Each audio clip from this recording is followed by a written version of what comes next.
মহাপ্রভু আমার শ্রীক্ষেত্র পরিধামে দাঁড়িয়ে ভক্তগণের উদ্দেশ্যে বলছে, ভক্তগণ তোমরা সকলে আমার সঙ্গে বলো। কি বলবো প্রভু? তোমরা বলো, প্রভাত সময়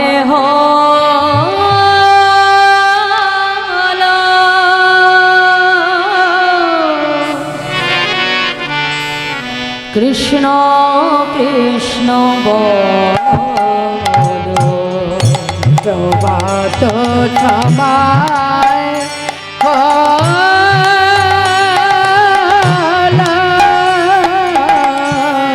কৃষ্ণ কৃষ্ণ বলো।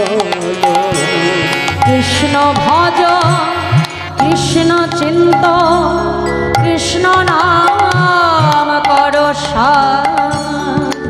নাম বিনা বলি যেবে গতি নাহিয়া। ও গো যেই না সেই কৃষ্ণ ভজ নিষ্ঠা করি, নামের সহিত আছে আপনি শ্রী হরি। নাম ভজ নাম চিত্ত নাম করো হরি বল হরি বল হরি বল হরি বল তাই গৌর হরি বল হরি বল। হরি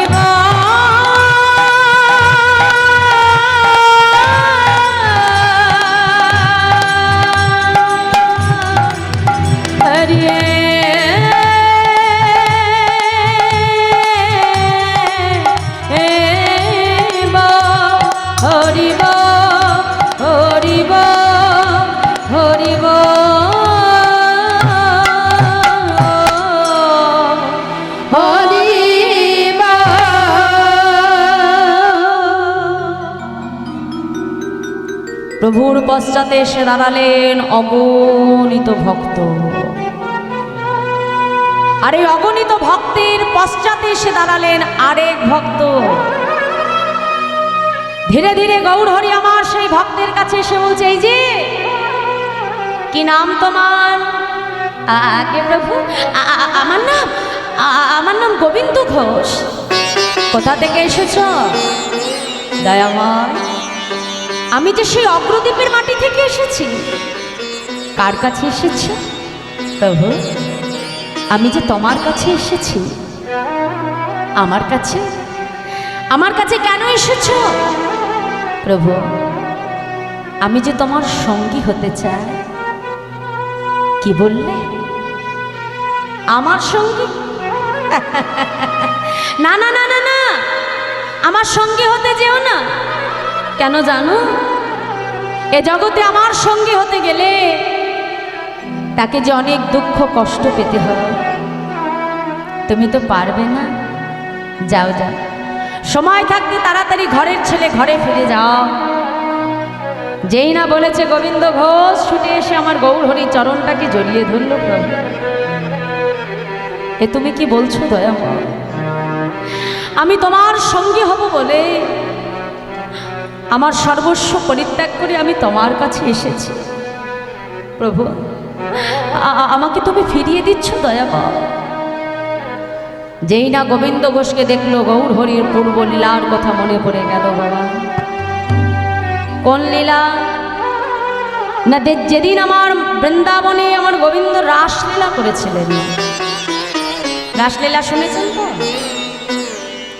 সেই রাসমঞ্চে ঠিক যতজন গোপী ছিল ততজন কৃষ্ণ।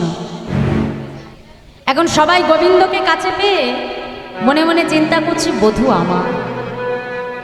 আর যেই না চিন্তা করলো বধূ আমার, গোবিন্দ সঙ্গে সঙ্গে কি করলো? রাধারানীকে সঙ্গে নিয়ে রাসমঞ্চ ছেড়ে অন্তর্ধান হয়ে গেল।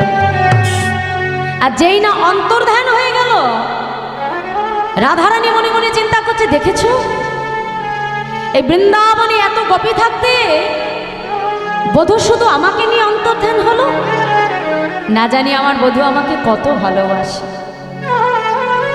গোবিন্দ মনে মনে চিন্তা করছে, রায়ধনী আজ আমায় কাছে পেয়ে তোমার মনে অহংকার এলো। রাধে রাধে গো, এ জগতে যে আমি শুধু তোমার একার নই রাধে। এ জগতে তোমার মতো করে কোনো ভক্ত যদি আমাকে ভালোবাসে, এ জগতে তোমার মতো করে কোনো ভক্ত যদি আমাকে সেবা দেয়, আমি যে তৎক্ষণাৎ সেই ভক্তের হয়ে যাই রাধে। রাধানারীর অহংকার গোবিন্দ মানতে পারলেন না, তাই রাধারানীকে গভীর বনের মধ্যে একা রেখে দিয়ে আমার গোবিন্দ অন্তর্ধ্যান হয়ে গেলেন। প্রাণ গোবিন্দকে হারিয়ে ফেলে রাধারানী যখন বসে বসে ক্রন্দন করছে, ঠিক এমন সময় অষ্টসখীর এক সখী, যার নাম রঙ্গদেবী সখী, রাধারানীর কাছে এসে বলছে, হ্যাঁ রে রাধে, এই যে তুই বলিস তোর বধূ তোকে এত ভালোবাসে, বল রাধে, তোর বধূ যদি তোকে এতই ভালোবাসবে, বল এই গভীর বনে তোকে একা রেখে কেন সে চলে গেল? হ্যাঁ রে রাধে, তোর বধূ যদি আর কখনো তোর কাছে ফিরে না আসে। যেই না বলেছে, রাধারানী ক্রোধান্বিত হয়ে বলছে, সখী আজ আমার এহেন দশায় তুই এমন কথা বলতে পারলি? শুনে রাখ, আমি রাধারানী হয়ে আজ তোকে অভিশাপ দেব। এ জগতে কোনো ভক্ত যদি কখনো ভগবানকে কাছে পেয়ে যদি তাকে হারিয়ে ফেলে, তবে ওই ভক্তের মনে যে কতটা বেদনা, কতটা যন্ত্রণা, তোকেও একদিন আমার মতো ভক্ত হয়েই সইতে হবে। তোকেও একদিন আমার মতো ভগবানকে হারিয়ে নয়ন জলে বক্ষ ভাসিয়ে কাঁদতে হবে। আমি রাধারানী আজ তোকে অভিশাপ দিলাম। গেল দাপর, এলো কলি। সেই বৃন্দাবনের রঙ্গদেবী সখী রাধারানীর অভিশাপ মাথায় নিয়ে এই কলিযুগে হলেন ভক্ত গোবিন্দ ঘোষ, আর রাধা গোবিন্দ মিলিত তনু হলেন আমার গৌর হরি। তাই যেই না গোবিন্দ ঘোষকে কাছে দেখলো আমার প্রভু, সঙ্গে সঙ্গে ডাক দিল, গোবিন্দ বেশ, আজ থেকে তুমি আমার সঙ্গী হবে। আর যখন থেকে সঙ্গী করে নিল মা, তখন থেকেই শুরু হয়ে গেল ভগবানের কাছে ভক্তের কঠিন পরীক্ষা। হঠাৎ করে একদিন গোবিন্দ ঘোষকে ডেকে বলছে, গোবিন্দ বহুদিন হয়ে গেল তুমি তো নীলাচলে এসেছো। হ্যাঁ গো গোবিন্দ, তুমি কি ভালো করে জগন্নাথকে দর্শন করেছো? যেমনই ভগবান তেমনই তার ভক্ত বাবা। প্রভুকে ডেকে বলছে, অদয়মা, এই যে তুমি কোন জগন্নাথের কথা বলছো? গৌর হরি বলছে, কেন গো গোবিন্দ, ওই মন্দিরে যে জগন্নাথ আছে আমি তো সেই জগন্নাথের কথা বলছি। গোবিন্দ ঘোষ ডেকে বলে, প্রভু আরে বাবা, মন্দিরে যে জগন্নাথ আছে সে তো অচল জগন্নাথ, চলতেও পারে না আবার কথাও বলতে পারে না। কিন্তু জানো গৌর হরি, আমি যে জগন্নাথ দেখেছি সে চলতেও পারে আবার আবার কথাও বলতে পারে। হ্যাঁ গো গোবিন্দ, এই সচল জগন্নাথ তুমি আবার কোথায় পেলে গো? গোবিন্দ ঘোষ বলছে, প্রভু তুমি জানতে চাও সচল জগন্নাথ আমি কোথায় পেলাম? গোবিন্দ ঘোষ গৌর হরির দিকে অঙ্গুলিটি হেলন করে বলছে, দয়াময়, তুহু জগন্নাথ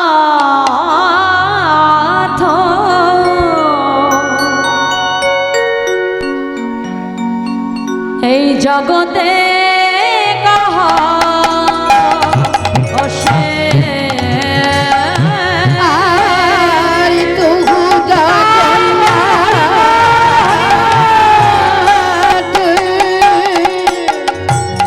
এই জগতে কাহা জ্যোতি জগ বহি রহি ছো হে মাধব বহুত মিনতি করে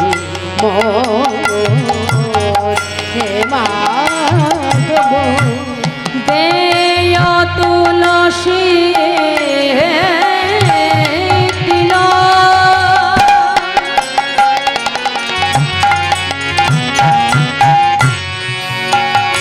আমার এ দেহ সমান কেন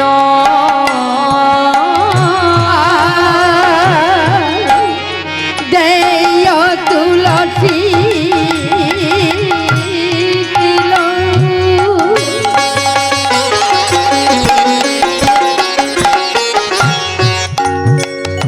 আমার এ দেহ সমর্পিল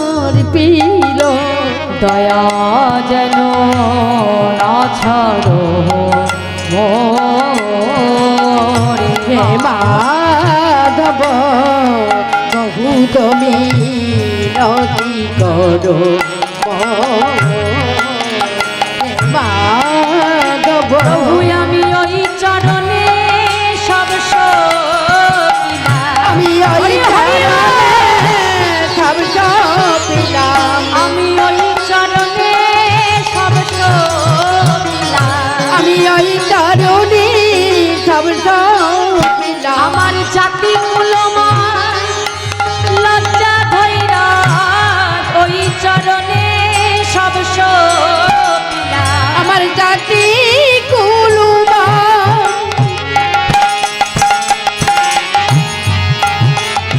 আর লজ্জা ধর্ম ওই চরণী সব সপিলা দেয় তুলসী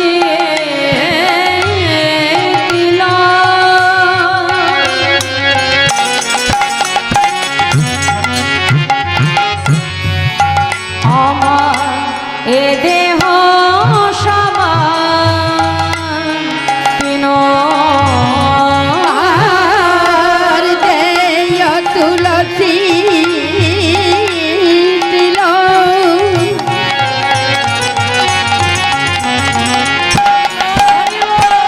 আমার দেহ সমর্পিল দয়া যেন না ছাড়ো মোরে হে মাধব বহু তুমি রতি করো হে মাধব আজ গোবিন্দ ঘোষ আমার গৌর হরির দিকে অঙ্গুলিটি হেলন করে বলে দয়াময় এ জগতে যেই কৃষ্ণ সেই জগন্নাথ আর সেই হলো আমার শ্রীকৃষ্ণ চৈতন্য মহাপ্রভু একই দেহ মা কিন্তু নানা যুগে নানা অবতার হয়ে তিনি আবির্ভূত হয়েছে যেই না গোবিন্দ ঘোষ বলেছে মহাপ্রভু মৃদু মৃদু হাসতে আরম্ভ করে গোবিন্দকে ডেকে বলছে ও গোবিন্দ শোনো শোনো বলি আমার একটু তীর্থ ভ্রমণের বাসনা হয়েছে হ্যাঁ গো গোবিন্দ তুমি কি আমার সঙ্গে যাবে হ্যাঁ ভগবান যেখানে ভক্ত তো সেখানে বাবা তাই তো আজ এখানে প্রভু আছেন হরিনাম হচ্ছে বলে এত ভক্ত সমাগম কিন্তু হরিনাম সমর্পণ অন্তে এখানে আর ভক্ত সমাগম ঘটবে এমন ভাবে আবার 1 বছর পরে কি বাবা তাই তো তাহলে ভগবান যেখানে থাকে ভক্ত সেখানে থাকে আর ভক্ত যেখানে থাকে ভগবানও সেখানে থাকেন তাই গৌর হরি তাহলে আজকে আমার মহাপ্রভু অগণিত ভক্তকে সঙ্গে লয়ে তীর্থ ভ্রমণের উদ্দেশ্যে প্রভু বাহির হন তা যেতে যেতে গোবিন্দ ঘোষকে ডেকে বলছে গোবিন্দ তুমি যে আমার সঙ্গে তীর্থ ভ্রমণে যাচ্ছ তা তোমার মনে কি কোনো বাসনা আছে তা গোবিন্দ ঘোষ বলছে ও প্রভু বাসনা আবার কার মনে না থাকে বল হ্যাঁ জানো তো দয়াময় আমার মনে না একটা বহু দিনের বাসনা আছে গৌর হরি বলছে শোনো গো গোবিন্দ বাসনা শুধু তোমার একার নেই আমার মনেও আছে কি প্রভু তোমার মনেও বাসনা হ্যাঁ আমার মনেও বাসনা বেশ আচ্ছা গোবিন্দ তাহলে আগে আমার বাসনার কথাটা শুনে নাও তারপরে আমি তোমার বাসনার কথা শুনব গৌর হরি গোবিন্দ ঘোষকে ডেকে বলছে শোনো গোবিন্দ আমার মনের বাসনাটা কি জানো আজ মহাপ্রভু গোবিন্দ ঘোষকে কাছে ডেকে নিজের বাসনার কথা প্রকাশ করছে কি বলছে? শোনো শোনো গোবিন্দ আমার ভরসা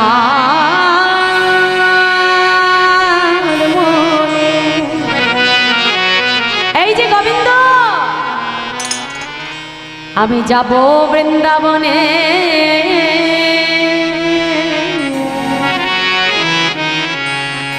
মুখে বলবো রাধা না আমার নিতাই গৌর হরি হরি বলি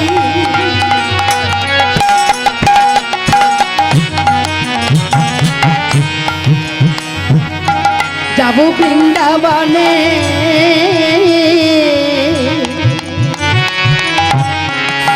আর মুখে বলবো রাধা না ব্রজবাসীর দ্বারে।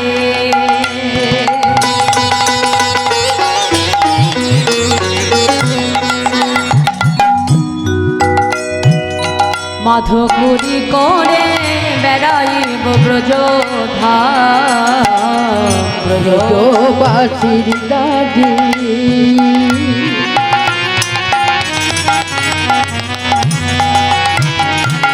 মাধুগুরি করি বেড়াইব ব্রজধাম। তাহলে আমার মহাপ্রভু দেখো বাবা সব কিছুর মধ্যেই শিক্ষা। কি বলছে? আজ এখানে আমার মহাপ্রভু কিন্তু দুটো শিক্ষা দিচ্ছে। এক হলো বৃন্দাবনে যে আমাদের বদনে কি বলতে হবে? রাধে রাধে। আরেকটি কি বলছে? ব্রজবাসীর দ্বারে দ্বারে আমাদেরকে মাধুপুরি ভিক্ষা করতে হবে, তবেই কিন্তু আমাদের বৃন্দাবনে যাওয়া সার্থক হবে। তাই বলছে শোনো গোবিন্দ, এই যে মুখে রাধে রাধে রাধে বলবো, মুখে রাধে হরি হরি বল। রাধে রাধে রাধে বলবো, মুখে রাধে রাধে রাধে বলবো, মাধুপুরি মেঘে খাবো, বলি শোনো শোনো ও গোবিন্দ। আর মাধুগুরি চলা চলা গোবিন্দ মেঘে খাবো, চলা চলা গোবিন্দ মাধুপুরি মেঘে খাবো, চলা চলা গোবিন্দ মাধুপুরি মেঘে খাবো, রাধে রাধে। রাধে রাধে বলিব। যেই না আজ আমার গৌর হরি বলেছে যে আমার বৃন্দাবনে যাবার বাসনা, সঙ্গে সঙ্গে গোবিন্দ ঘোষ একেবারে ছুটে এসে আমার গৌর হরির কণ্ঠটা জড়ায়ে ধরে বলছে, প্রভু তোমার মনেও বৃন্দাবনে যাবার বাসনা? ও দয়াময়, বলি আমার মনেও যে বৃন্দাবনে যাবার বাসনা। বলছে বেশ গোবিন্দ, তাহলে তোমার বাসনা আর আমার বাসনা যখন একই বাসনা, আর বিলম্ব নয়, চলো এক্ষুনি আমরা বৃন্দাবনের উদ্দেশ্যে যাত্রা করব। তাই পুনরায় কি করলেন? অগণিত ভক্তকে সঙ্গে লয়ে বৃন্দাবনের উদ্দেশ্যে আমার প্রভু যাত্রা করলেন। এই সব কটাকে আমি গাড়িতে বেঁধে নিয়ে চলে যাব। এই ডাক দাও, ডাক দাও।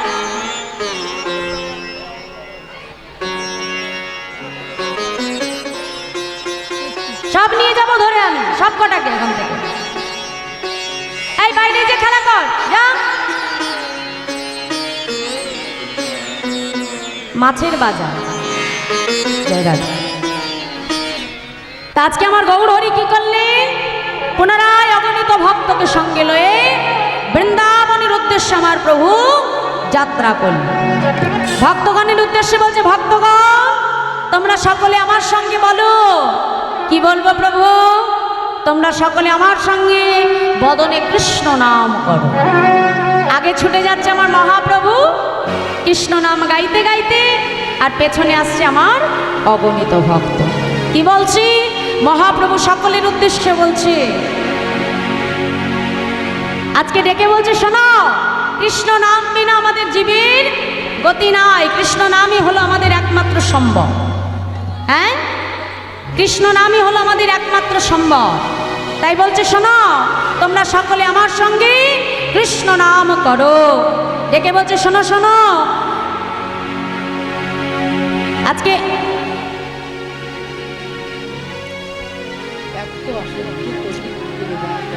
আচ্ছা, কমিটির কেউ একজন এখানে আসুন তো। কমিটির একজন কেউ এখানে আসুন, ওই বাচ্চাগুলোকে একটু শান্ত করুন। আগে আসরকে ঠান্ডা করতে হবে, এইভাবে কীর্তন হয় না দাদা। কীর্তনের জন্য আসল পরিবেশ দিতে হয়, এইভাবে হয়?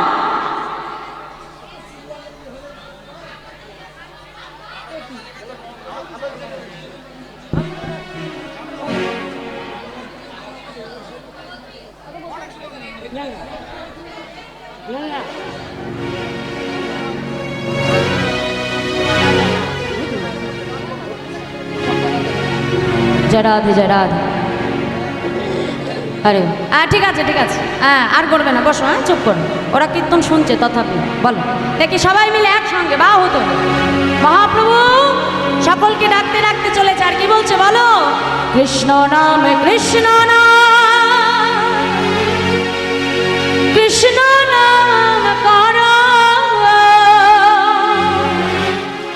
কৃষ্ণ নাম মধুর নাম, মধুর নাম কর, কৃষ্ণ নাম, কৃষ্ণ নাম, কৃষ্ণ নাম করো, কৃষ্ণ নাম, মধুর নাম, মধুর নাম করো, কৃষ্ণ নাম, কৃষ্ণ নাম, কৃষ্ণ নাম কর, কৃষ্ণ নাম মধুর নাম, মধুর নাম কর, কৃষ্ণ নাম, এবার বল হরে হরে বল।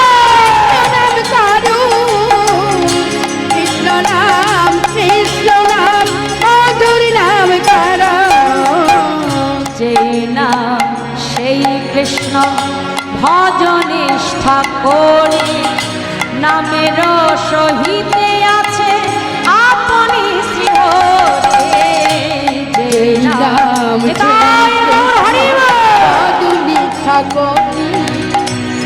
নামের সহিতে আছে আপনি শ্রীহরি, যেই নাম সেই কৃষ্ণ ভজনিষ্ঠা করে, নামের সহিতে আছে আপনি শ্রীহরে, যেই যেই নাম নাম সেই কৃষ্ণ ভজনিষ্ঠা করি, নামের সহিতে আছে আপনি শ্রীহরি, কৃষ্ণ নাম, কৃষ্ণ নাম, কৃষ্ণ নাম কর, কৃষ্ণ নাম মধুর নাম, মধুর নাম কর, কৃষ্ণ নাম, হরে হরে কৃষ্ণ নাম, মধুর নাম, মধুর নাম করো, হরে কৃষ্ণ, হরে কৃষ্ণ, কৃষ্ণ কৃষ্ণ হরে হরে, হরে রাম, রাম রাম হরে হরে, হরে কৃষ্ণ, হরে কৃষ্ণ, কৃষ্ণ কৃষ্ণ হরে হরে, হরে রাম, রাম রাম হরে হরে। আচ্ছা, এই নাম জানা আছে তো? সবাই আমরা জানি? বাহ, তাহলে একটু সবাই মিলে আমার সঙ্গে গাইবো দেখি, তাই তো? মহাপ্রভু আমাদের উদ্দেশ্য করে বলছে, হ্যাঁ তাহলে সবাই মিলে একটু বাহু তুলে করতালি দি দেখি, বলো হরে কৃষ্ণ, হরে কৃষ্ণ, কৃষ্ণ কৃষ্ণ হরে হরে, হরে রাম, রাম রাম হরে হরে, বলো বাহ।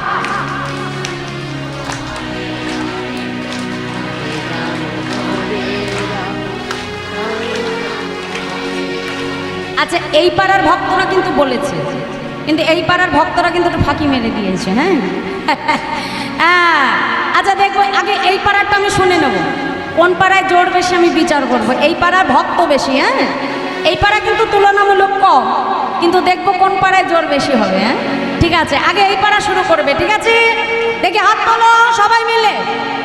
এই যে আমি বারবার হাতটা তুলতে বলছি, এটা আমার জন্য বলছি না বাবা। দেখো এই যে দেহটা না বাবা, আমরা হরিনাম গাইছি খোল করতাল নিয়ে, এই দেহটাও কিন্তু একটা খোল, মাটির দেহ। এটা যেমন বাজালে বাজে, না বাজালে বাজে না, তাই দেহটা যদি আমি মনে করি যে সারা জীবন ভজন করব না, তাহলে জোর করে তোমাকে দিয়ে কেউ করাতে পারবে না। যদি মনে করি যে দেহটা আমার ভজনের দেহ, তার সেবায় আমি লাগাবো, তবেই কিন্তু এই দেহটা সেবায় লাগবে। এই যে দেহ খোল আর করতাল সবাই সঙ্গে এনেছো, তাহলে বাজাও দেখি একসঙ্গে, দেখি এই পাড়া বাজবে আগে, বলো হরে কৃষ্ণ হরে। বাহ,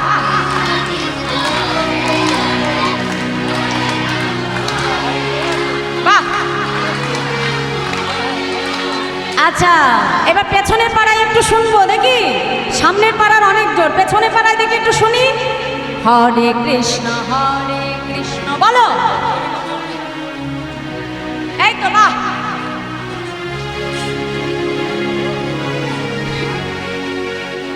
রাধে। আচ্ছা, এবার এইদিকে চলো, সরো, বলো হরে কৃষ্ণ। বাবা,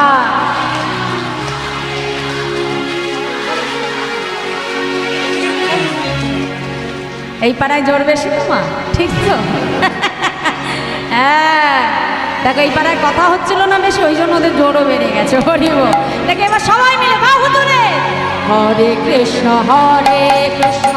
কৃষ্ণ কৃষ্ণ হরে হরে, হরে রাম রাম রাম হরে হরে, হরে কৃষ্ণ হরে হরে, হরে হরে, হরে রাম হরে রাম রাম রাম হরে হরে, কৃষ্ণ নাম কৃষ্ণ নাম কৃষ্ণ নাম করো, কৃষ্ণ নাম মধু নাম মধু নাম করো, কৃষ্ণ নাম কৃষ্ণ নাম মধুর নাম মধুর নাম করো, কৃষ্ণ নাম কৃষ্ণ নাম কৃষ্ণ নাম করো, কৃষ্ণ নাম মধু নাম মধু নাম করো, কৃষ্ণ নাম কৃষ্ণ নাম কৃষ্ণ নাম করো, কৃষ্ণ নাম মধুর নাম মধুর নাম করো। হরিনাম গাইতে গাইতে গৌর আসলেন কোথায়? পূর্বস্থলী। কোথায় এলেন আমার মহাপ্রভু? কোথায় এলেন? পূর্বস্থলী। আমার নবদ্বীপের পাশেই আছে পূর্বস্থলী। তা পূর্বস্থলীতে এসে ভক্তগণকে ডেকে বলছে, ভক্তগণ শোনো, আজ এখানেই আমরা বিশ্রাম করব। গোবিন্দ ঘোষকে কাছে ডেকেছে, গোবিন্দ যাও, তুমি এখানে সকল ভক্তের সেবার আয়োজন করে দাও। গোবিন্দ ঘোষের তো মাথায় হাত পড়েছে, প্রভু বলে কি? প্রভু যেমন সন্ন্যাসী, তার কাছে যেমন কিছু নেই, আমাদের কাছেও তো কিছু নয়। শূন্য হাতে এত ভক্তের সেবা হবে কি করে? শাস্ত্রে বলে, বাবা ভাবছো বসে চলবে কিসে, তুমি ভাববার কে? যার ভাবনা সেই তো ভাবে, জীব সময় থাকতে তুমি ভাবো তাকে নিতাই গৌর হরি। আমরা তো অনেক রকম চিন্তা ভাবনা করি বাবা, তাই না? কিন্তু আমাদের ইচ্ছায় কোনো কিছু ঘটে বাবা? ঘটে। আজকে গৌর হরি এসেছে জেনে পূর্বস্থলীতে যত ভক্ত ছিল প্রত্যেকে আজকে গৌর দর্শনে ছুটে আসছে, আর যার যেটুকু সামর্থ্য মাথায় করে কিছু না কিছু নিয়ে তারা গৌর দর্শনে আসছে। গৌর হরি গোবিন্দ ঘোষকে ডেকে বলছে, এই যে ও গোবিন্দ, খুব চিন্তায় পড়েছিলে না গো, এত ভক্ত সেবা হবে কেমন করে? যাও যাও, সকল ভক্তের প্রসাদের আয়োজন করো। গোবিন্দ ঘোষ কি করলো? তাড়াতাড়ি করে রন্ধন করে আগে আমার মহাপ্রভুকে সেবা দিল। এখন মহাপ্রভু যে প্রসাদ পাওয়া হয়ে গেল, ভক্তগণ প্রসাদ পেল। এখন সবার প্রসাদের অন্তে মহাপ্রভু কি করলেন? গোবিন্দ ঘোষের কাছে এসে হাতটা বাড়িয়ে দিয়েছে, গোবিন্দ এবার আমাকে দাও। কি দেব প্রভু? কি সেবা আনতে কি লাগে গো? হ্যাঁ, সেবা আনতে কি লাগে? সেবার পরে কি দিই আমরা? মুখ শুদ্ধি, তাই তো? সঙ্গে সঙ্গে গৌর হরি বলছে, কি তাও জানো না গোবিন্দ? মুখ শুদ্ধি গো, মুখ শুদ্ধি। ও প্রভু, বেশ বেশ, তুমি একটু অপেক্ষা করো, আমি এক্ষুনি যাব আর আসবো। এই বলে মা 5 ক্রোশ পথ দূরে একটা গ্রামের মধ্যে গোবিন্দ ঘোষ ছুটে যাচ্ছে গৌর হরির জন্য মুখশুদ্ধি ভিক্ষা করবে বলে। ছুটতে ছুটতে চলেছে কেমন ভাবে, মহাজন বলছে দেখো দেখো মুখ শুদ্ধি মাগিবার তরে গোবিন্দ চলিল। মুখশুদ্ধি গোবিন্দ চলিল, আর মুখ শুদ্ধি মাগিবার তরে গোবিন্দ চলিল। আর মুখশুদ্ধি মাগিবার তরে গোবিন্দ চলিল। দুইটি হরিত কি মাগিয়া নিল, এই হরিত কি মাগিয়া আনিল। মুখ শুদ্ধি দাও না মোরে, মুখশুদ্ধি দাও না মোরে, মুখ শুদ্ধি দাও না মোরে। মুখশুদ্ধি দাও না মোরে, আমার মহাপ্রভুর সেবার তরে মুখ শুদ্ধি দাও না মোরে। মহাপ্রভু সেবার তরে মুখশুদ্ধি দাও না মোরে। দুইটি হরিত কি মাগিয়া নিল, ওইটি হরিত কি মাগিয়া আনিল। তাহলে কটা হরিত কি ভিক্ষা করে পেল? কটা পেল? দুটি। এখন এই মুখশুদ্ধি ভিক্ষা করার জন্য গেছে 5 ক্রোশ, ফিরে আসছে আবার 5 ক্রোশ, তাহলে 10 ক্রোশের পথ তো আর কম পথ নয়। এখন আস্তে আস্তে একটা গাছের নিচে বসে বিশ্রাম করছে।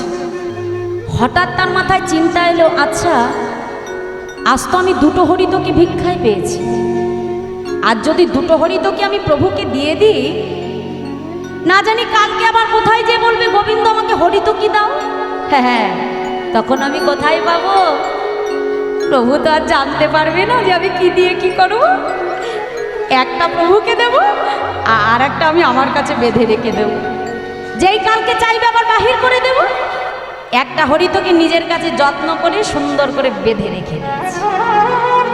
একটা হরিতকে নিজের অঞ্চলে বেঁধে আর একটা হরিতকে হাতে নিয়ে ছুটতে ছুটতে আসছে, গৌর হরি, গৌর হরি, এই নাও, এই নাও ধরো দয়াময়। আজ আমার গৌর হরি কিন্তু কোনো কথা বললেন না। গোবিন্দ ঘোষের কাছ থেকে একটি হরিতকে নিয়ে মহাপ্রভুর সেবা করলেন। সেবা করে ভক্তগণকে আদেশ করলো, ভক্তগণ চলো আর বিলম্ব নয়, পুনরায় আমরা তীর্থ ভ্রমণের উদ্দেশ্যে আবার বাহির হব। আবার অগণিত ভক্তকে সঙ্গে লয়ে পুনরায় প্রভু তীর্থ ভ্রমণের উদ্দেশ্যে বাহির হলো। ভক্তগণ আগে ছুটে যায় মহাপ্রভু, পেছনে আসছে অগণিত ভক্ত। প্রভাতকালে আমার গৌর হরির জয়ধ্বনি দিতে দিতে আসছে। কি বলছি?